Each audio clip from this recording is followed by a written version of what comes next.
నువ్వు స్కూల్కి వెళ్ళిందే లేదా? లేదు. నువ్వు నాతో ఆడుకుంటావా?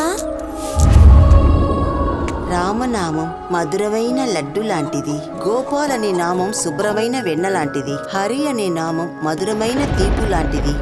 ఇది కాసుల మేడ అనుకుంటా. ఇది వాళ్ళ బామ్మకి సొంతం. నా ప్రాణాలని నేను మీ దగ్గర అప్పగిస్తున్నాను. తన సమర్థైన తర్వాత తనని మంచి కుటుంబంలో ఇచ్చి పెళ్లి చేసేయండి. అది ఎలా ఒక పని మనిషి మన ఇంటికి కోడలుగా వస్తుంది చెప్పు? నా దృష్టిలో అన్ని సరి సమానమే. రెండు మనసులు ఏకమయ్యే కార్యం. అంతేకాకుండా అమ్మాయిని నేను ఇష్టపడతాను. జాతికి అద్భుతాలు ఒక భవనంను నిర్మించబడదు. మీ అబ్బాయి ఇష్టపడిన అమ్మాయి చాలా దారుణమైనది. మమ్మల్ని అవమానం చేసి జీవితం అనేది అంత సులభం కాదమ్మా. చాలా విషయాలు మనం సరిచేయాల్సి వస్తుంది. అమ్మా, ఇది మోసం కాదా అమ్మా?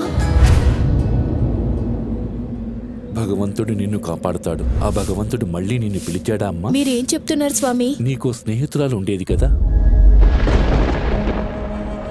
నేను మళ్ళీ రాఖీ పండక్కి వస్తా. నువ్వు మళ్ళీ ఊరికి తిరిగి వచ్చేటప్పుడు మా బామ్మని అడిగి నీకోసం స్పెషల్గా ఒక బొమ్మ చేసిస్తాను.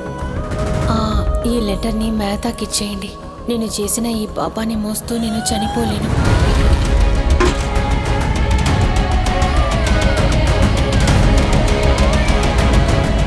మనం చేసే చెడ్డ పనులు ఈ జన్మలోనైనా సరే వచ్చే జన్మలోనైనా సరే మనకి ప్రశాంతతనివ్వవు.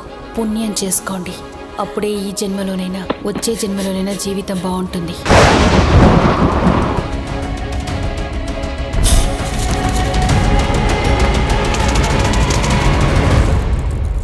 నీ పేరేంటి? జిపీరి. నీ నిజమైన పేరేంటి? అది బీరి. బీరి అనేది ఒక పేరా? నువ్వు ఈ ఇంటికి సంతోషాన్ని తెచ్చినందుకు నీకు నేను ఒక కొత్త పేరు పెట్టబోతున్నాను. నీ పేరు రౌనక్.